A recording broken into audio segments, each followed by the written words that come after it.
So Tim, Hey. I'm so stoked to have you here. You're an accomplished businessman. You're an author of 2 books. Yeah. And so I figured that you've got some wisdom that might be inspirational for maybe some of my viewers. Okay. Just to kind of kick things off, I'm curious. When you were a kid, what's something that you believe that you could do before the world told you otherwise? When I was real young, I didn't think about anything that I could do because I wasn't too outgoing and I was I didn't have much self-confidence really until I got to 14, 15. Then I knew 15, 16, 17, I wanted to be in business like my older brothers. So I was the youngest of 4 brothers and 3 sisters. So I was the baby. I had lots of people ahead of me that kind of showed me the way to go, I guess. I wanted to do what they were doing. But you know how when you're a kid, you have this aspiration and this dream to be something, but then everybody else tells you that you can't do that? Did that ever happen? I don't think so. But you knew you wanted to be a manager. That's your aspiration. Absolutely. What's something in your life that you feel genuinely proud of having accomplished? Getting somebody to marry me was probably the biggest thing. She's a excellent partner. Yeah, I can't say enough without tearing up. No, Yeah, we were high school sweethearts, really? from grade 12 on to today. Till right now. She's just text me. She's always on your heart and on your mind and your watch. Yeah, so that would be my greatest, and the 2 boys, of course. And if you're talking business-wise, there were quite a few things that I was proud of and things I wasn't. We had a lot of different business interests, and not all of them went well. Some of them really stunk. We lost a lot of money and stuff. So I made a lot of mistakes. So I don't know if there's one business thing. I was proud of the books that I wrote, that my wife edited and published together and stuff. It's nice to make money, We had 12 businesses. We made money on 8 of them and lost money on 4. And then I retired and then we got back into a couple of businesses that didn't do too badly. Yeah, but a couple of them almost sank us. And I wasn't a big risk taker. So I didn't want to borrow a lot of money at all when I should have probably. If I could do it over again, I would have used other people's money a lot more. I just couldn't. It wasn't how I was brought up. My dad or mom never mentioned money at home at all. I never knew how much he made, but I knew he had cufflinks on and a white shirt. So we were probably doing okay, and we had lots to eat, but we never talked money. And I never really thought about it. It was more about I want to be a manager, yeah. So I went to university to do that. Spent 4 years there. I've wasted time. I'd never do it again. We all think university's like the place, but I Oh, so yeah. would have been successful thereafter as well. Yeah, I should have went out and worked for an entrepreneur myself. I would have learned so much in 6 months. That took me 4 years to learn. Well, going back, you've had a lot of accomplishments in your life. You said you had 12 businesses and that 8 of them were successful. You've written the books. You've got this incredible marriage. You've got, beautiful family. Well, you made it sound so nice. Yeah, oh, that's right, yeah. Because I didn't give birth to those 2 boys. Yeah. Yeah. And then, You didn't? I What? didn't. No, yeah, so I can't claim that. But It sounds like the marriage, though, is that really that's the one that's that you're the most proud of. Maybe the most happy, so maybe I must be the most proud of that. And when you think of that, what had to grow or shift inside of you in order to be able to make that marriage possible, do you think? My wife gave up a lot to put up with me. I was very, in those days, kind of male domination. Not domination. Like we always felt we were equal, I hope. But Just say it. Just be real. well, no, I got to go out and work, and I was oblivious to what was going on at home. She raised 2 boys, and while she was doing that, she had her own side hustle in the evenings, which she did very well at, editing papers at university for Asian students. And that just took off, and she only did that after 9 o'clock. Well, I was going to sleep. I was tired. I just didn't get it. And she tells me even today, you didn't get it that time, and I didn't. I was oblivious. So she allowed me that time to focus on work. And so when you're speaking about the shift that you had to make in order to actually secure this marriage, She made the shift to allow me to focus on work. I really believe that because I rose up the corporate ladder very quickly. It was like every 3 years I made a move. Thankfully, they were moved up the ladder. So I was very young and I had a lot of employees, and it was very stressful. I didn't realize it at the time. I was like, whoopee, this is cool. These people are all older than me and they listened to me. It was amazing, but it was stressful because I didn't want to screw up. I was kind of focused on that, and Joanne took care of the kids and her business. So, yeah. So then the fact that you picked getting married as being the moment that you were the most proud of. Right. It sounds like getting married and getting her to say yes, I guess, is a part of that? Or did it just kind of happen naturally? It just kind of happened. I think Joanne said the other day, we didn't think much about it. It just kind of happened. We both came from the same kind of roots. We were dating for about a couple of months, and we got to talking about where we grew up and stuff. Saskatchewan kids, the prairie dogs, you know. And so our grandparents lived next door to each other in a small town. Amazing. And we had no idea. We were from the same area, the same community. Her mom was a good friend of one of my aunts. It was so tight. So then I guess going back to the proud moments when you talked about the business goals and you had this aspiration to be a manager, it sounds like you did become a manager very young. And so when you think about that, what had to happen inside of you to be able to step into that role then? Because you said, oh, I was young. I couldn't believe they were all listening to me. You know, I don't remember one thing other than both my older brothers were managers. High level, one in particular, all Western Canada, he managed 4,000 employees. And he was a pretty big hitter, you know, and so I kind of looked up to him. My dad is a manager. It sounds like it's just sort of like happened to you. Well, yeah, you hear the. But I have a feeling that if you actually go deep inside and you think about this for a moment, something did have to shift or happen inside of you, because I hear that you're saying like all these outside inspirations played a role in that. Shelly, I'm not very deep. Unless you're saying I did have some of this, I'm going to show these guys. There you go. Maybe I had something to prove.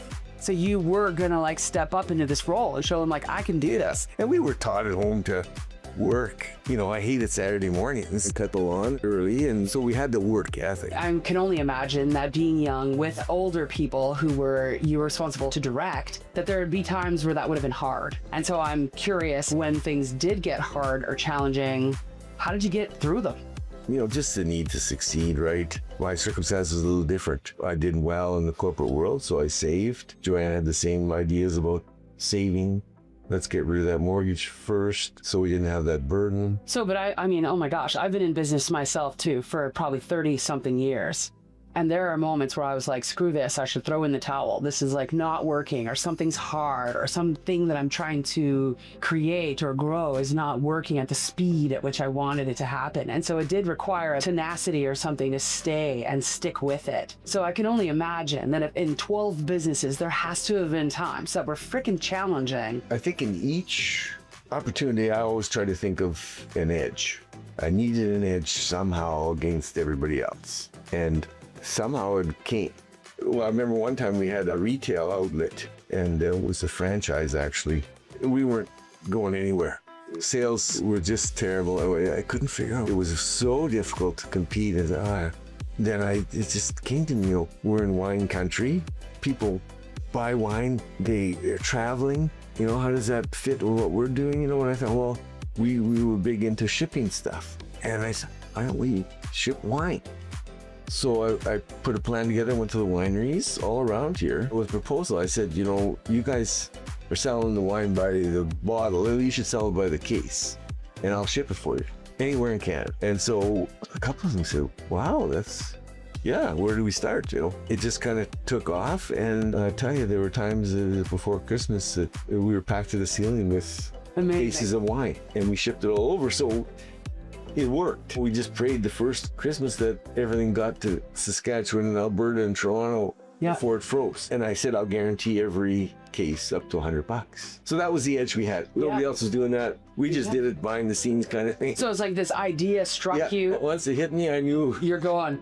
I knew it was good. It made sense, yes. Amazing. Because I mean, limiting beliefs, how we think we aren't good enough to do something, or that we can't do something. I've experienced that. So was there any limiting beliefs that you feel kind of held you back a little bit when it came to entrepreneurship? No, I just always kind of knew we'd be okay because, again, we built a foundation first, and if we failed, it wouldn't be catastrophic because I didn't go into a lot of debt. So then it was just a matter of work ethic, some good ideas here and there, not very complicated businesses, wholesale, retail, some service businesses. I did a fair bit of research before. So that provided some calmness and confidence. Yeah, well, it seems like the financial piece was big for you, you know, having that safety and that stability of being able to do that. But then I think like money is one part of it, but then there's something that has to happen, I think, inside of us too that makes us believe that we can do. Because I know I work with so many people who are pursuing dreams and goals, and it's like there's something there holding them back from taking that chance or going after that dream, following through with that idea. And so I guess I'm just curious, like if somebody was watching this right now and they felt like that, they felt stuck or that they couldn't take the risk, whether that's financial one or not, but what would you say to those people, or what would you want them to know if they felt like that? I can tell you what I've learned. I've interviewed a lot of SBOs, as I call them, in my one book, Small Business Owners. Okay. I interviewed a lot of them, and most of them don't want to listen. Like 90% don't want to listen. They'll go out and do things and fail. That's why 9 out of 10 fail within the first 3 years. But generally, they don't listen. That's what makes an entrepreneur. I know, so it's kind of an oxymoron, I guess, but they don't listen. So to those people that are there, I think they should listen to people that have been around the block a little bit. A lot of wisdom from success. I really people say like study successful people and do what they do. Yeah, but you notice they've lost too. Not very many of them have been successful all the way through and haven't lost on this or that. There's always losses there. You want to learn what they screwed up, and that gives you some confidence that it's possible because so-and-so made it to the top, but look at how he screwed up or she screwed up down here. You know, you can probably do it. But you got to listen to some people. What if you don't have those people? You know, because I mean, I think that could be a barrier maybe for some people, or what do you think? Well, everybody's got the people. The people are out there. It's a matter of your own mind, your arrogance. I've always been the type to listen. Maybe because I was the youngest, you know, it was kind of drilled into me, but I had no problems asking people for advice or this or that. Even today, I have no problem saying, hey, how do you do this? Or you know, I still have a ways to go, right? I think that I want to, you know, maybe they got some jewels of wisdom there. So it sounds like you were kind of always willing to learn. You had a curiosity. Oh, yeah. And I was of an average IQ. I wasn't super smart or anything, right? So I had to, you know, listen so I could survive and succeed, yeah. What do you think was the greatest piece of entrepreneurial advice you ever received?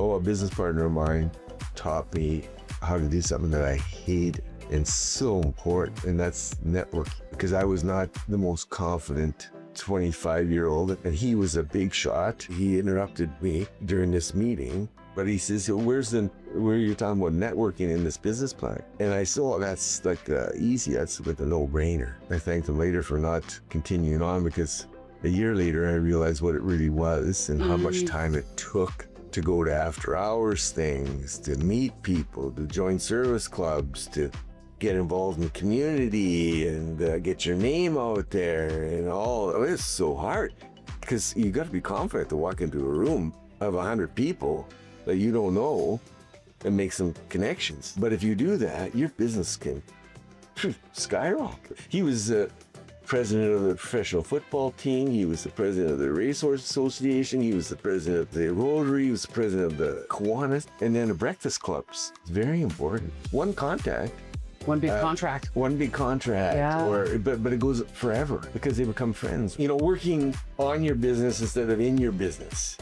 That's a quote from my book. I was so intensively working in my business that I didn't work on them from the outside. In the one case where I thought of the wine shipping, I took time to sit and think during business hours, away from customers, and then that's when that came to me. Yeah, and that's hard to do. I know as a business entrepreneur myself, it's like you go sometimes. Just sit and think is very difficult. It sounds so simple, but you need to carve out the time, you know, to do that for sure. If somebody was watching this and they felt too stuck to go after their own dream or their goal, what would you want them to know? You know, sometimes it might not work. There were people that I've met that want to be entrepreneurs, and I know they're not cut out for it. Sometimes you have to just know yourself a little bit. First of all, if they don't want to listen, there's nothing one person could do for another. It sounds like if somebody's stuck, listen to other people, and hey, maybe it's not the right thing for you too. That's very possible. That's right. Okay. You know. My final question: if you could give one nugget, one piece of advice to somebody who definitely wants more in their life, but you think that they need one final message from this conversation, what should they take from it? It's so multifaceted, and there's so many different inputs to one's life and business. And I might have to go with a cliche, maybe, you know, enjoy what you're doing. But unfortunately, enjoying what you're doing doesn't always make you money. And you need to make money to succeed and to flourish. But as you say, if you won't go to work every day or like, doing something you love, then it's not really work. So I guess if what you're doing isn't making you happy and making you money, move on, find another That's thing right. maybe. Oh, yeah. Well, I really appreciate you sharing some of your wisdom and your entrepreneurial journey and your life journey with us. And it sounds like your partner, Joanne, that the two of you were meant to be. And Oh, for sure. and congratulations, because you did get that marriage and you did succeed at many businesses. So thanks for sharing that with us, Tim. Well, you're certainly welcome.